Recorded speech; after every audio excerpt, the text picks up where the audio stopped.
Over the past 75 years, more than 10,000 chemicals have entered our food supply, but the EU allows just 300 additives. At Thrive Market, we prioritize quality, banning over 1,000 ingredients found in conventional grocery stores. Our Healthy Swap scanner helps you find better versions of your pantry essentials without the junk, dyes, or fillers, and everything is delivered right to your doorstep. So shop at a grocery store that actually cares about your health at thrivemarket.com/get-started for 30% off your first order and a free $60 gift.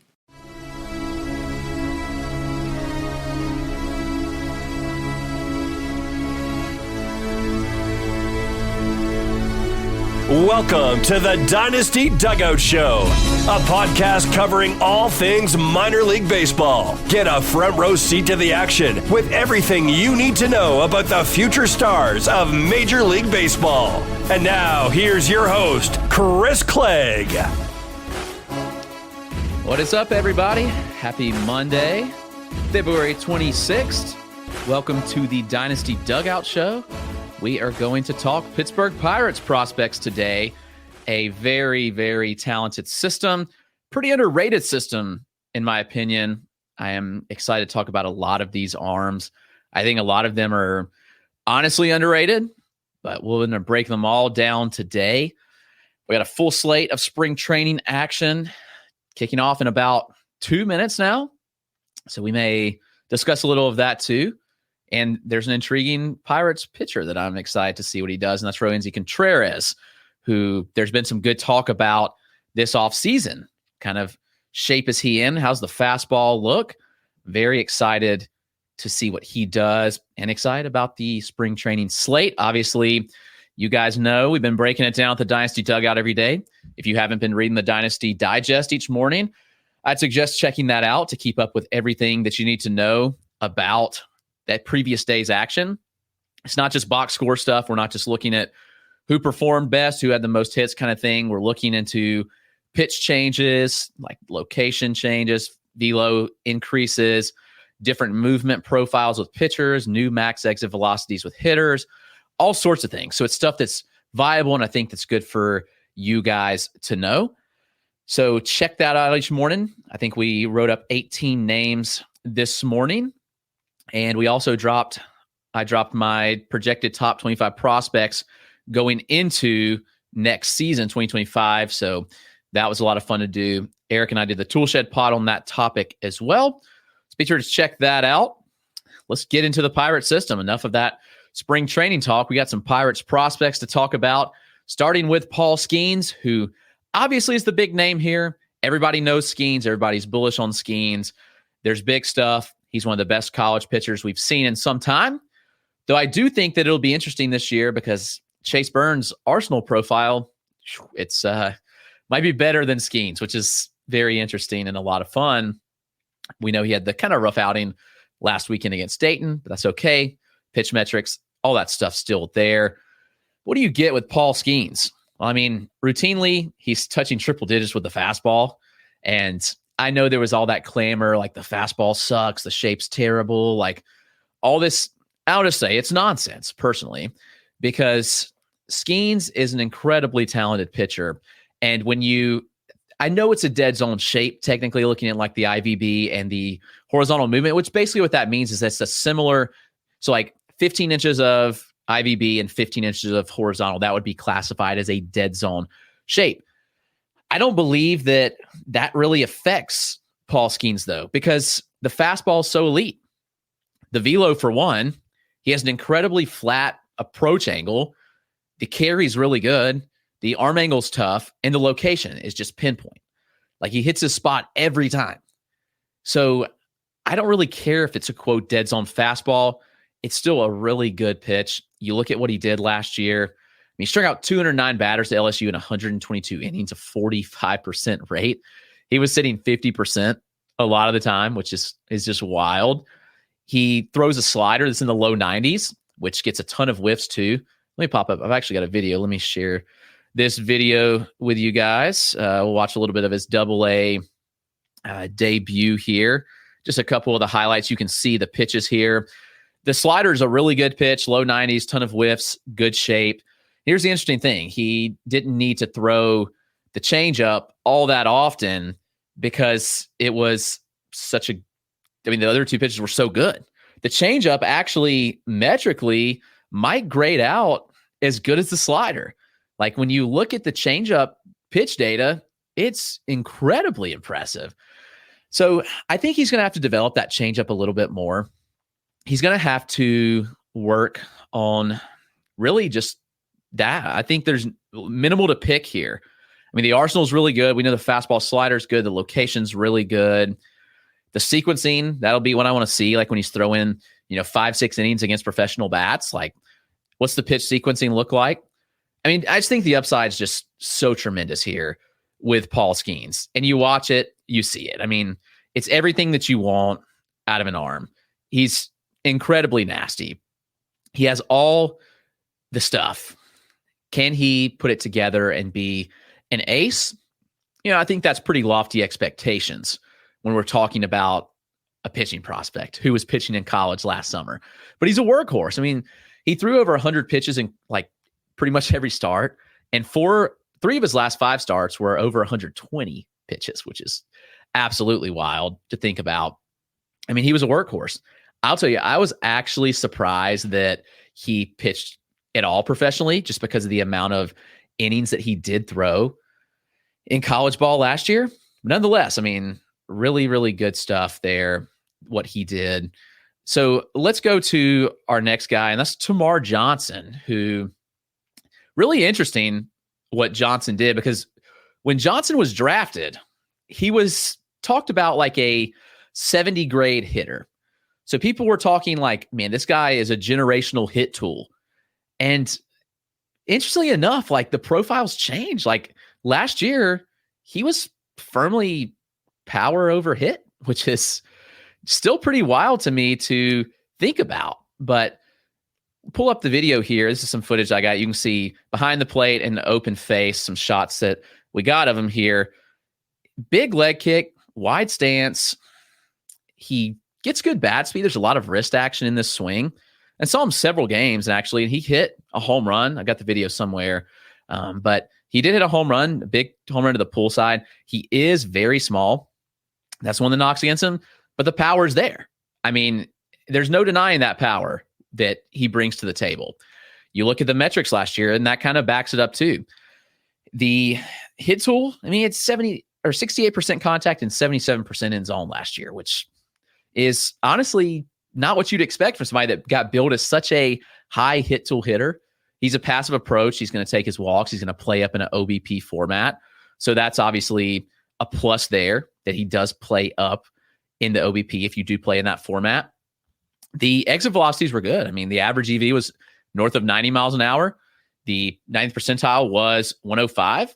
And those are pretty good marks for somebody his size. And ultimately, here's the thing with him.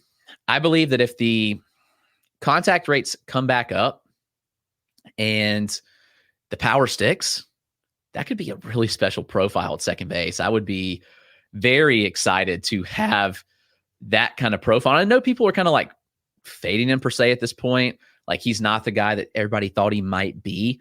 But man, that stuff is just so, so good.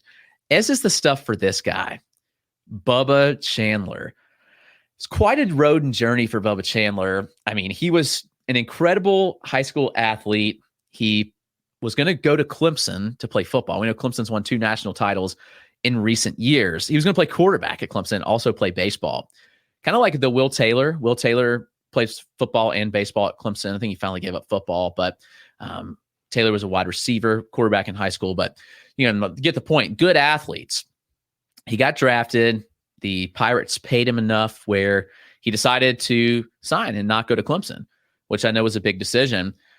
There were some ups and downs because, especially right when he was drafted, where he was playing shortstop and also trying to pitch. And that's a lot to do. He gave up hitting this year and the results came. Not right away, but he posted a 6.79 ERA across the first 62 innings with 77 Ks and 38 walks in the first half. I saw him in May, and the stuff was incredible. Like, I know the results didn't look there, but the pitch level data was so good. I'll get to that in a second. But then in the second half, I saw him again in August, and he turned it on. I actually probably saw one of his worst starts in August. I'm sitting with a pretty high-level scout in a pretty high-level org, and he's never seen Bubba, so I'm talking up Bubba Chandler to him.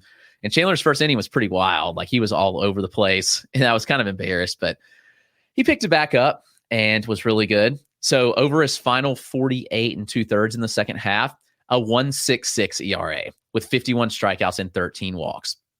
5 of the 9 earned runs in the second half came in one start. That just shows you how good Bubba Chandler was in the second half. But the pitch level data is even more impressive. The fastball, every time I've seen him, is consistently sitting 97 and 98 miles an hour, 20 inches of IVB, which is elite, like high end at that velo, and 12 inches of horizontal. That's a really tough pitch for hitters to pick up, especially at the top of the zone. And he tunnels the changeup extremely well with it. The changeup is a really good pitch. The changeup was running like 15 plus inches of horizontal fade with good depth to it as well. But the slider, I think the slider might be a 70 grade pitch. When he's commanding it well, it is stellar. So it's anywhere from 87 to 90, 17 inches of sweep, which is rather impressive.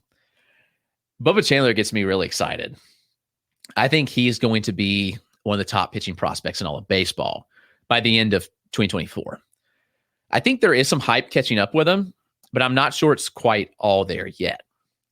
But I do think that Chandler has all the intangibles. 2024, this season will be his first full year of pitching, or his second full year of pitching, excuse me. I think that he's just ready to explode. That second half set him up so nicely. And now I think the ingredients are there. So Bubba Chandler is a heavy buy for me in a dynasty league because the arsenal is so impressive. The command improved pretty drastically last year. And I do believe that it will continue to improve. This next guy, somebody else that we had Jesse C. Lee in the chat wanted to talk about, he's very high on, and that's Jared Jones, who I'm high on as well, and even more high after seeing that start the other day. He was, the fastball improvements were huge. Jones has always had an impressive arsenal. When I saw him in 2022 several times when he was in high A, he would really flash the high-end stuff for 2 innings, and it would completely fade. The stuff would just fall off. The velo, the location, everything. And I was pretty adamant that Jared Jones was going to be a reliever. Thought he could be a high leverage reliever, be a closer type, and that would have been a really good profile. But this year he took major steps forward. The velocity held deep in the starts. He completed 5 innings in 9 of his 12 starts in the second half last year in AAA, which was huge. And you go back into 2022, he completed 5 innings in just half of his starts. Major step up there from the Arsenal standpoint. 96 with good ride.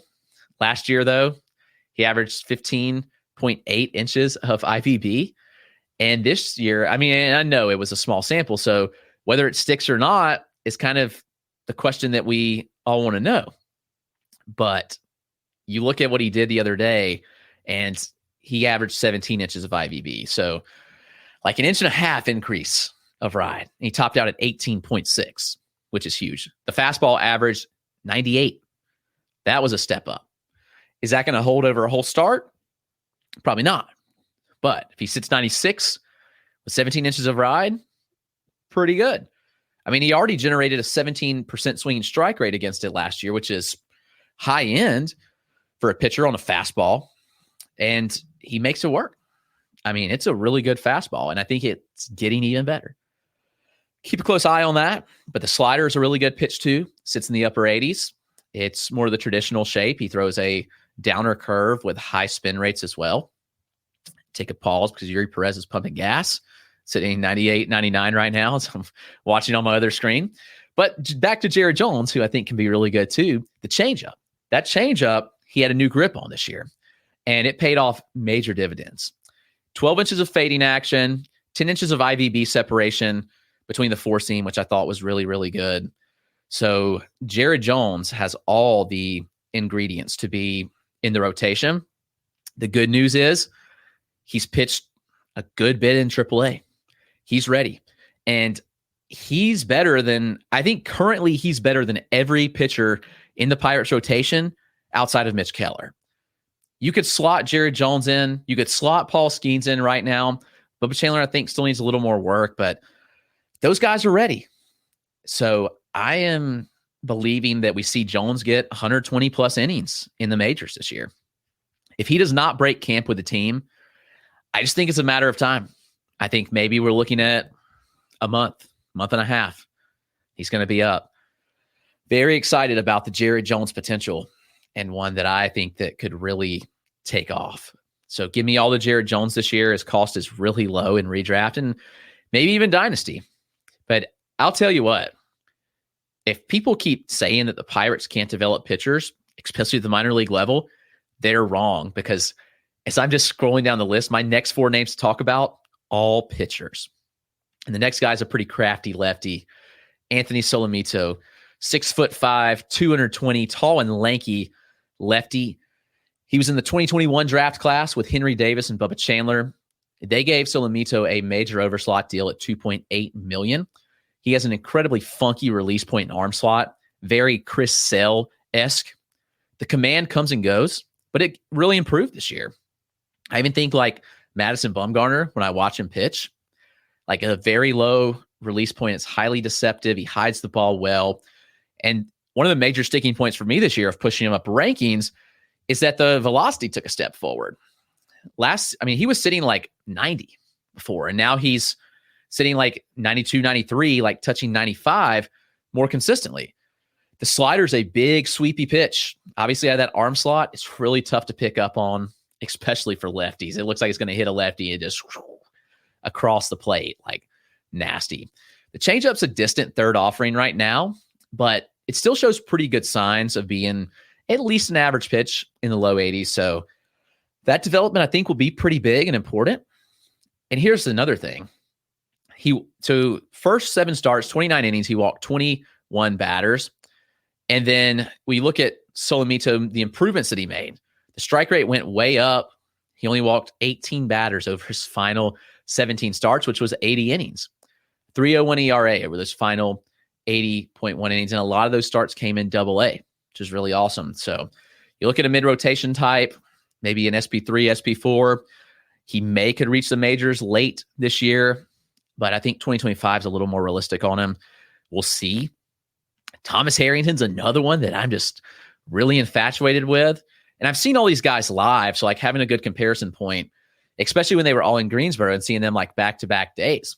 Harrington's progress and his just path in baseball has been awesome.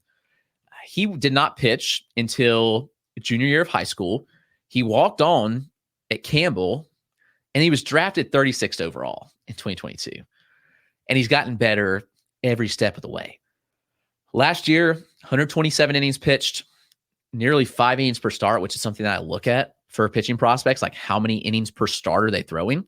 And Harrington was throwing a lot of innings and a lot of innings per start, which was very, very encouraging. He had a 3.53 ERA with 146 strikeouts, really good command. He threw strikes at a 67% clip, averages 63, so well above average strike throwing, walked just 7.8% of batters. I think the command is probably plus. And from the Arsenal standpoint, so low to mid-90s fastball, 17 inches of IVB, which is good, 10 inches of horizontal. So it's not Bubba Chandler fastball metrics, but they are really, really good. The sinker has good running life to it, so he throws the four seam and the sinker. They complement each other well. Slider's a high-spinning pitch, a lot of sweeping action, averaged nearly 16 inches of sweep, which is crazy. Low to mid-80s pitch. And then the changeup. Changeup rounds out the arsenal, upper 80s, 6 mph of velo separation there, and 30 inches of horizontal separation from the slider. I look at Thomas Harrington, and I see such a high floor arm that brings so much to the table that I'm just really, really excited about what he brings as a pitcher. I think Thomas Harrington is going to be a really good starter for a long time. And I think that we see him in the majors, maybe the cup of coffee to end the year, and most likely 2025. This rotation is going to be really good in 2 to 3 years, or maybe 1 to 2 years. It's 2025, 2026. Pirates rotation is going to be nasty. This guy's a little further away because he was just drafted this year as a prep guy. Xander Muith, hope I'm pronouncing that right. 6'6" righty. Really big stuff. I think he's going to be one of the bigger steals in the draft when all's said and done. Second rounder, you look at the org, they've had a lot of success drafting this profile and developing, and I think that he's the next one that bumps up.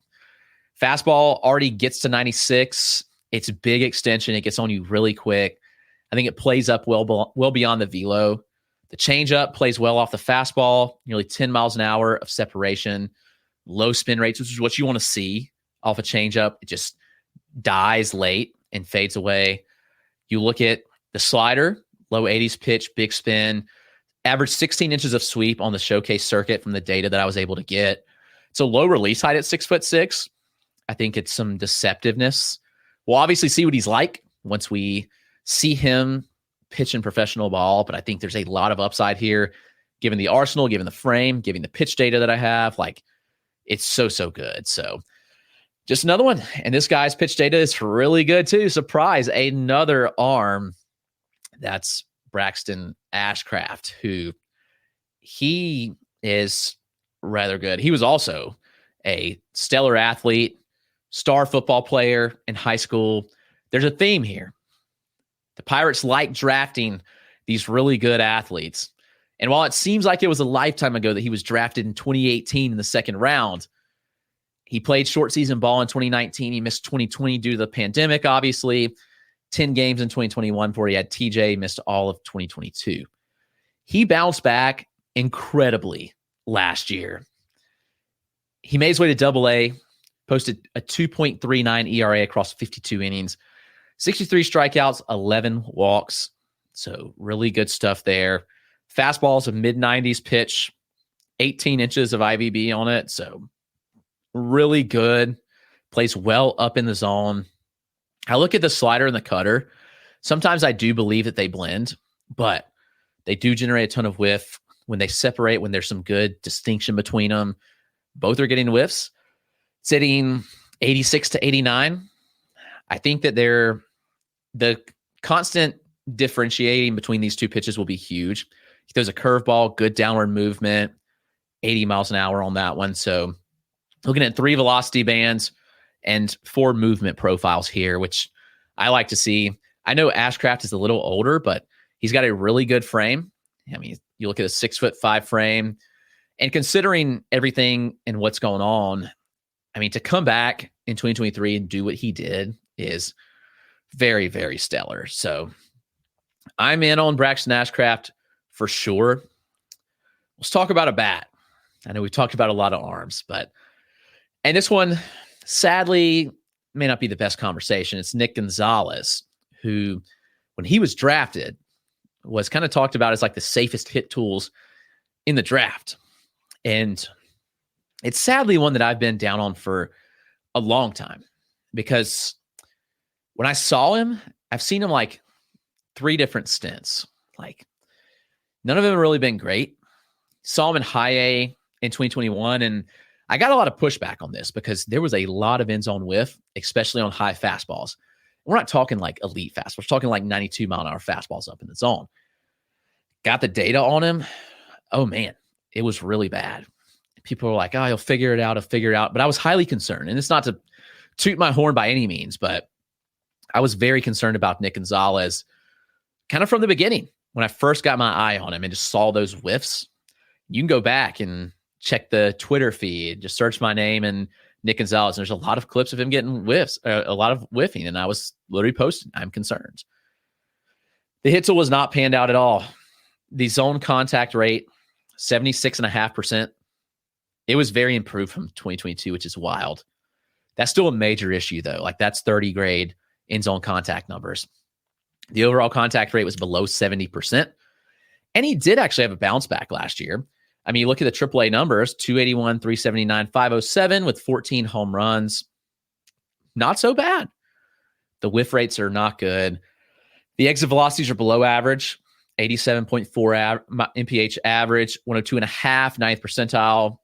I look and see a 15 home run bat. Not sure how much speed he gives you, maybe 5 stolen bases. And this is the contact skills. I do think he plays better in an OBP format, so that's worth noting. But the contact skills aren't really great here. The contact skills really aren't great with the next guy either, but he's a little bit more of an exciting profile. Just not quite as, I won't even say Nick Gonzalez is safe anymore, but Lonnie White Jr., 3-sport athlete in high school, prep star, football, baseball, track. He was a 4-star wide receiver recruit, committed to go to Penn State, top 100 overall nationally ranked wide receiver. The Pirates got the deal done when they drafted him in the second round. Kind of shocking. Penn State's a big football school. He's going to do both. And I will say, these guys that have focused on other sports for a long time and never strictly baseball, there's a little bit of an adjustment. And it takes them a little bit to get to where they need to be. Here with Lonnie White, I mean, he's made the improvements. He was rough out of the gate. He spent some time at the complex last year. Then he went to single A, hit 8 home runs, stole 12 bases in 44 games. Rather impressive. Slash 259, 395, 488. The contact rates are concerning. I mentioned those rates about Nick Gonzalez. Well, there's similar issues here. He was 70% overall, 75% in zone. So right at Nick Gonzalez level, but we are talking about a little bit of a younger player that's not really focused on baseball his whole life. But the chase rate was really low, 15%. Didn't chase out of the zone often at all, and he hits the ball hard. 9th percentile EV north of 105. So a really good athlete. I like to bet on these profiles. He's got big power. He has some speed to burn. I'm really curious to see what 2024 holds for Lonnie White Jr. as he moves up. We'll see. I do like Lonnie White. He's one to follow closely. Michael Kennedy is another one who I know that gets a lot of flack. He's a cold weather lefty out of New York. Those guys typically have a little bit of a longer development period because they don't get to throw as much. Their seasons are so much shorter. I know now with facilities and such, these guys are still throwing in the off seasons, but Kennedy drafted in 2022, very under the radar. He was an LSU commit, didn't pitch his draft year, and he had a strong 2023 season. 46 innings, a 2.12 ERA, 63 strikeouts, so really good numbers there. The knock on him is that the fastball sits low 90s, and that's a knock for me. You guys know I'm very adamant on pitchers that sit in the low 90s, and he's sitting 91, 92. So that's something you want to see bump up, especially some start sitting 90. But it comes in with a really low VAA. It's a hard pitch to pick up. Lefty with 12 inches of running action. The changeup has good fade. It has good separation. I do want to see a little more velo separation from the fastball. Last year, like 5 miles an hour. So I want to see a little jump there. He does throw a slider, low 80s, but with 10 inches of sweeping action, good depth, plenty of whiffs. I mean, he struck out 33% of hitters last year. The improvements that I want to see this year, command, because he walked too many batters, 13%, so better strike throwing ability. And I want to see the fastball tick up. Those are things I'm looking for with Michael Kennedy. But as a young arm, I am a big fan of his potential growth. And I'm curious to see what Michael Kennedy could become, because I really do believe in that profile. So he's one to watch pretty closely in this system. Jack Brannigan's a lot of fun too. He is one I followed pretty closely. Got to see him a lot in Greensboro. Hit for some good power when they were down here in Greenville several times. He was a third rounder out of Notre Dame, and he hit 19 homers, stole 24 bases last year. Slash 275, 395, 24. He is very passive. He takes his pitches sometimes to a fault. The passivity can hurt him at times. Lower swing rate, gets deep into counts and struck out at higher clips. Contact rate of 70%, kind of teeters on concerning levels, like I mentioned with Gonzalez and with Lonnie White. So it's something to watch with the contact. He's versatile. I mean, he played a really good shortstop in the AFL. He was mostly third base throughout the year, but they put him at short. And I was like, I'm curious if this guy can play short, and he certainly could. So he's one that was really, really fun to watch, where I like this profile a lot. And back to pitchers, because there's some really good pitchers here to watch. And one of them is Jun Seok Shim. He's gotten a lot of buzz this offseason. He's a 6'4", 215, 19-year-old. I'd say he's on more radars now than he was 3 months ago. But this guy signed in January 2023 for $750K. Just 8 innings of work at the complex, but very, very impressive stuff. Fastball already sits mid-90s with really good shape, really good IVB numbers and characteristics. He has a good slider and curveball as well. He did deal with some injuries last year, so something to watch. But the command, I don't have a good idea of where the command is right now because we've seen so little of him. I'm not going to try to grade him off this video I'm getting from the complex. And so we'll still see. I think the command's still a question mark with Shim, but I do think that Shim's a very enticing arm. And it wouldn't shock me at all if he's a top 100 prospect at some point, just because of the stuff. Like, the stuff numbers are really good already. And I'm really intrigued by what Shim brings to the table. Probably see him in Bradenton this year, so we'll get some good pitch level data on him.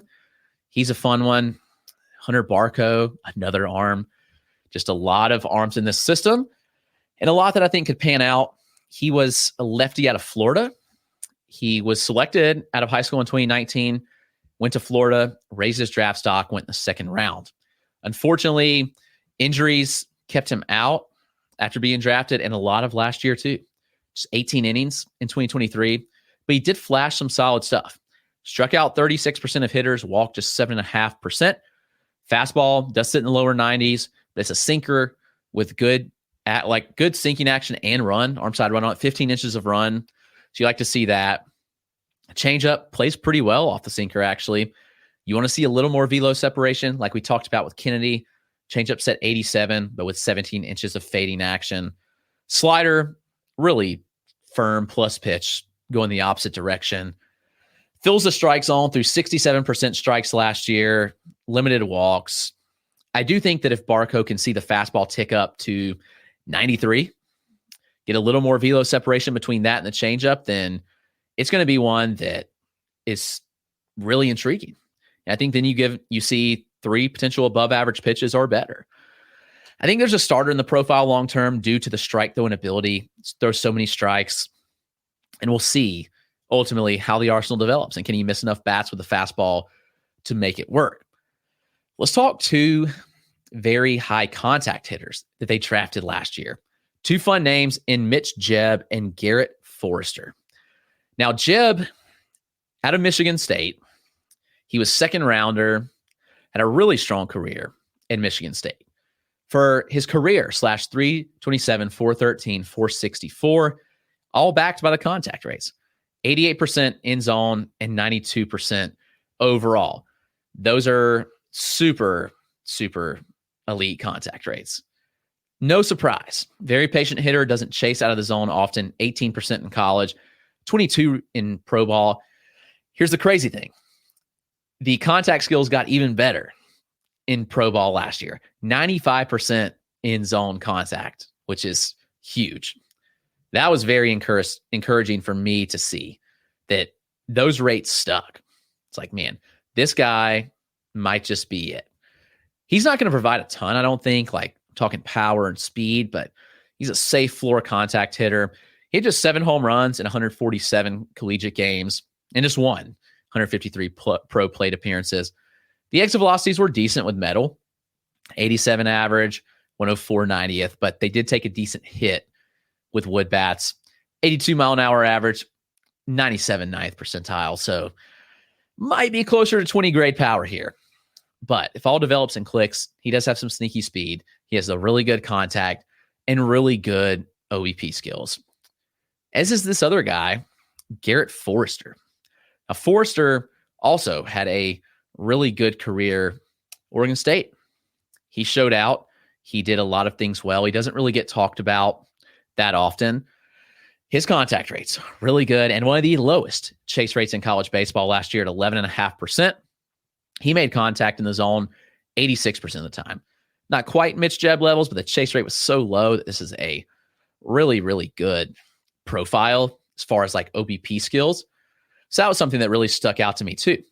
Also, while the average EV was, it was okay at 88 miles an hour, his collegiate ninth percentile was 106, which is actually really high.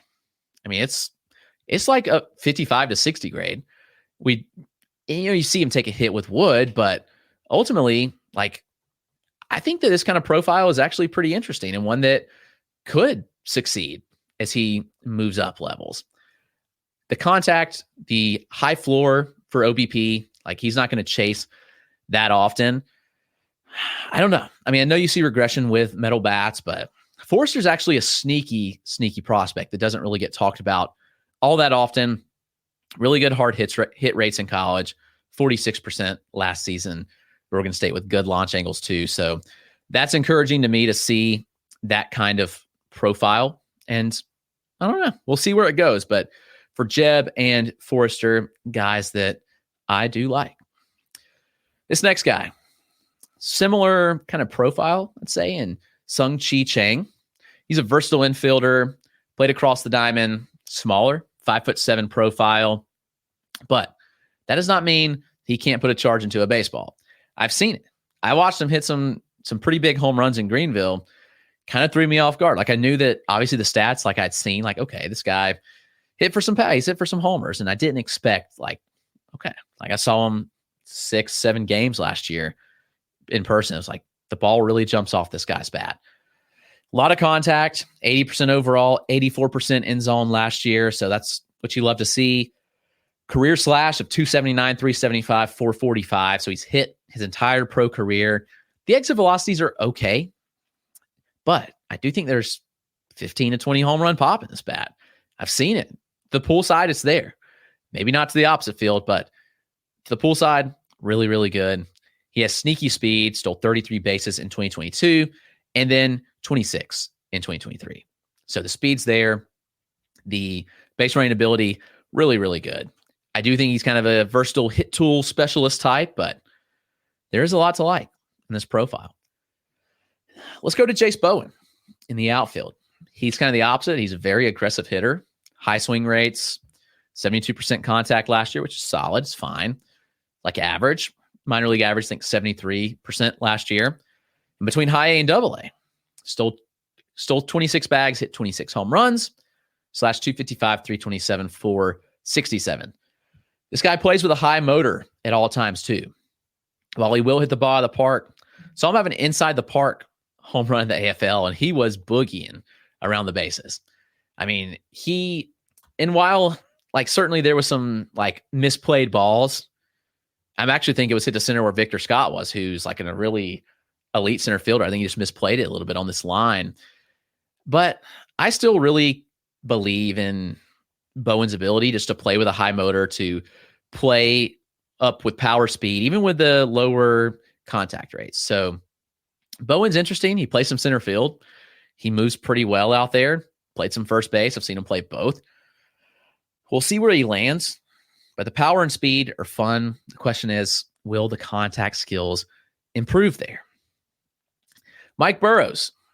Unfortunately, I thought he was ready to pitch in this MLB rotation. I believe the Pirates did too. Unfortunately, had TJ, went down, probably out until August of this year. Unfortunately, he has really solid pitch metrics, really good stuff. I mean, it's fastball before the injury, 93 to 95 consistently, high IVB, pitch plays really well at the top of the zone.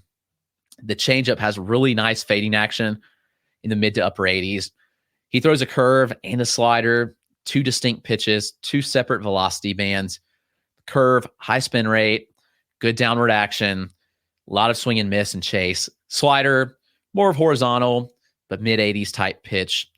So 4 pitches that are really good. Command has always been a major strength for Mike Burrows, and that'll be something to watch closely, I believe. Like, where does the strike the win ability land when he comes back?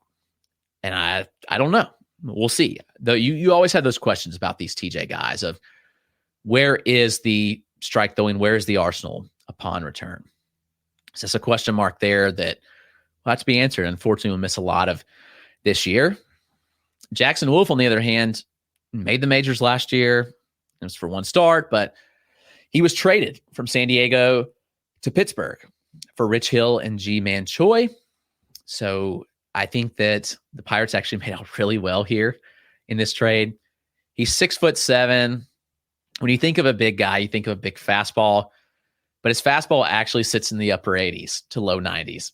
It's a sinker with a low arm slot. The slider plays really well. He generates good sweeping action on that pitch from that low release point. Changeup averaged 16 inches of fade last year, sitting low 80s. We'll throw a curveball, but the curve's harder to throw out of that arm slot, so it does get some sweepy movement too. I still want to see Wolf fill out the frame. I mean, he's skinny. He's 205 pounds at 6'7".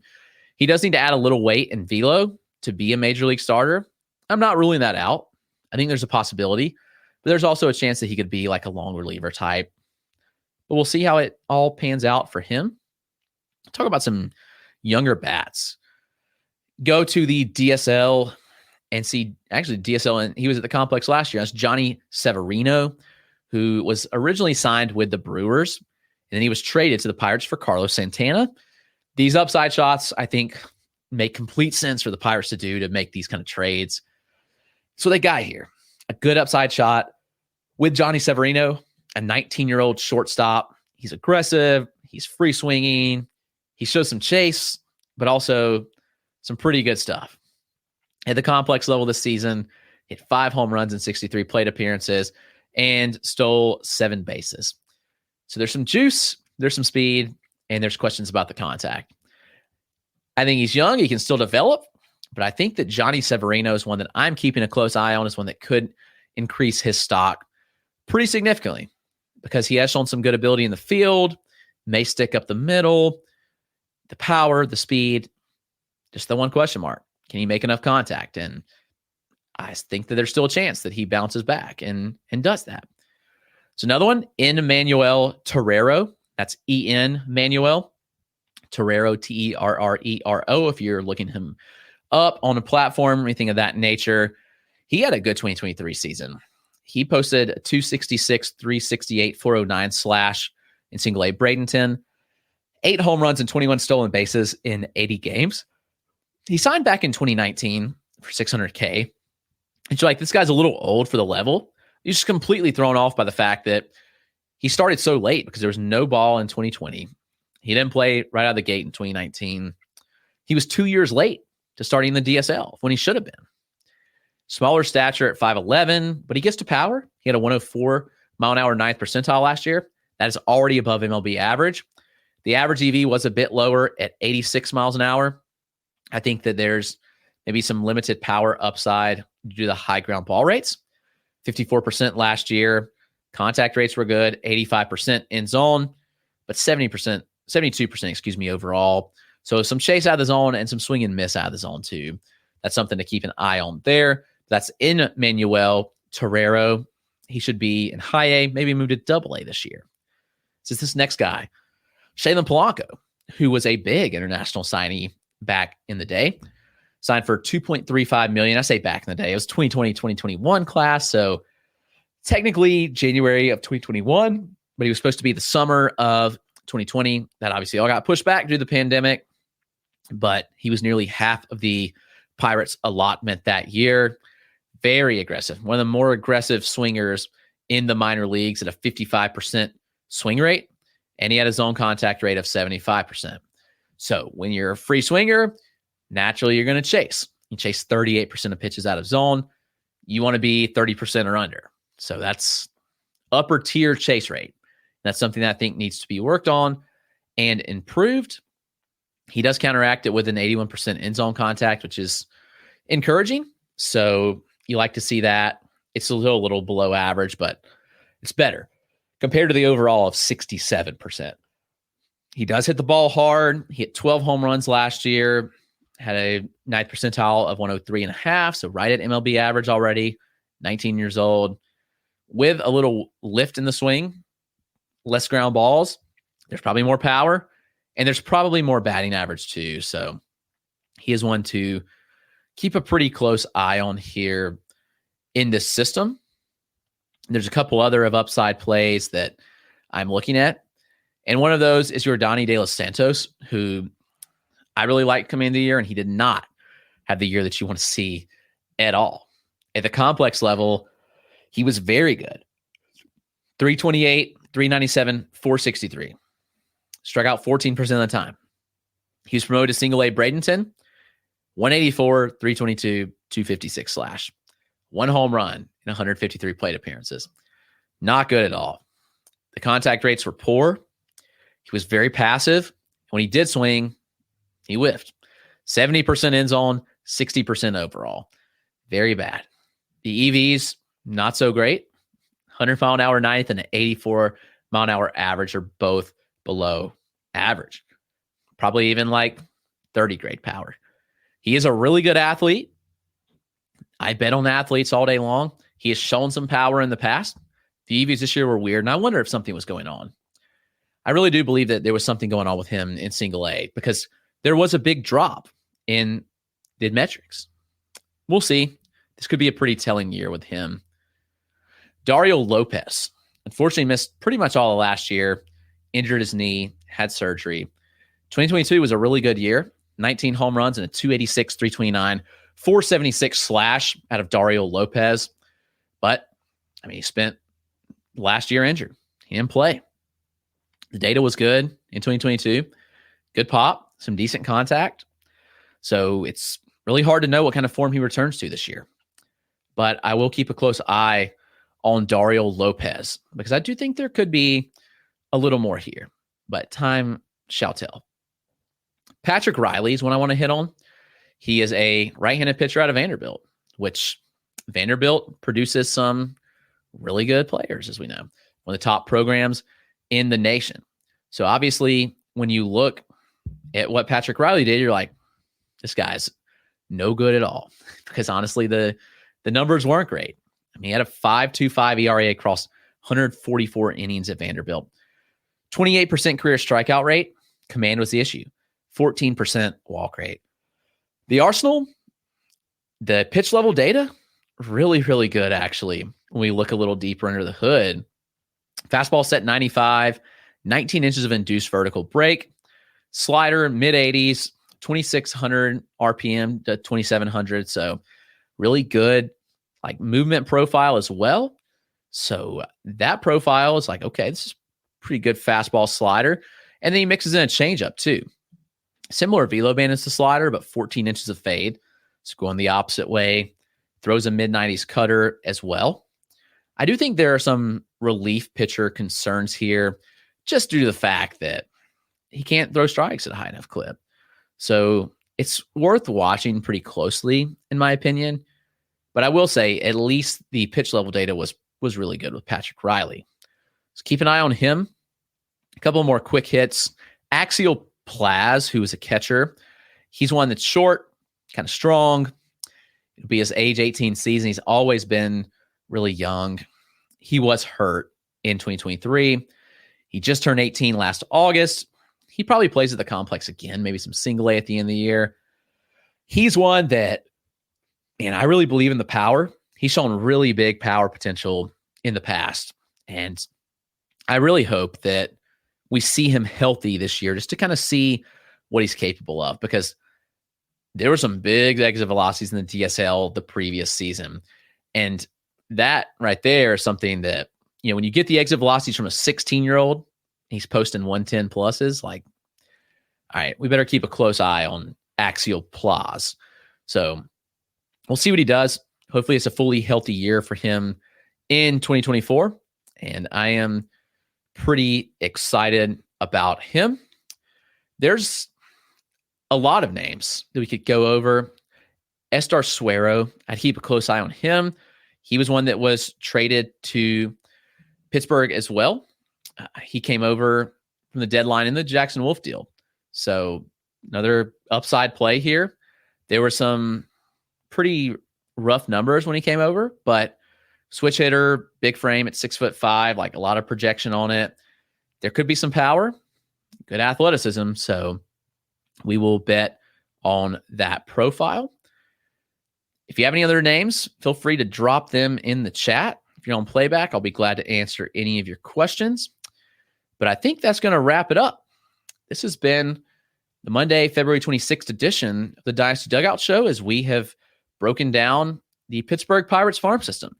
Very talented, a lot of arms, and there's a lot of good stuff going on in spring training right now. So I'm going to be tuning over to some spring training games, and in just a couple of days, I will be in Florida at spring training. So very, very excited about that as well. Hope you'll catch us tomorrow. I'll get this question real quick, and then we'll get out of here. Tomorrow will be a morning show because I have my Tout Wars draft starting at noon. So live Tout Wars draft at noon tomorrow. So we'll be streaming at 10 a.m. tomorrow morning. So 10 a.m. Eastern. Hope you'll join us. Josiah Seitler, got a question about him. I love him. He's a Gamecock. I'm a Gamecock, South Carolina Gamecock. So with Seitler, he's very interesting. There's big power in the profile. The numbers were really good. He was older for like the lower levels, and he dominated, like rightfully he should. But the metrics were good. And I was just a little bit concerned as he moved up because he became a little more vulnerable as he moved up to high A. And that's where I saw him. Struck out 28% of the time in high after putting up some pretty gaudy numbers at the lower levels. But there is power upside. I think he just has to make more consistent contact. So thanks for that question, Wyatt, and thanks for hanging out with us today. If there's any other questions, I will be happy to answer them. Thanks, everybody, for joining us. I appreciate you spending your midday, and if you're West Coast, some of your morning with me. And as usual, appreciate every single one of you. Hope you all have a great day. Happy Monday.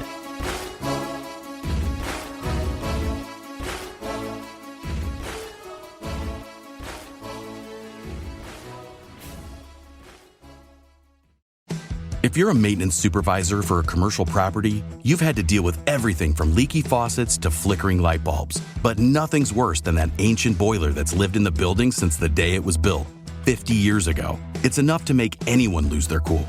That's where Grainger comes in. With industrial-grade products and dependable fast delivery, Grainger can help with any challenge, from worn-out components to everyday necessities. Call, click Grainger.com, or just stop by. Grainger, for the ones who get it done.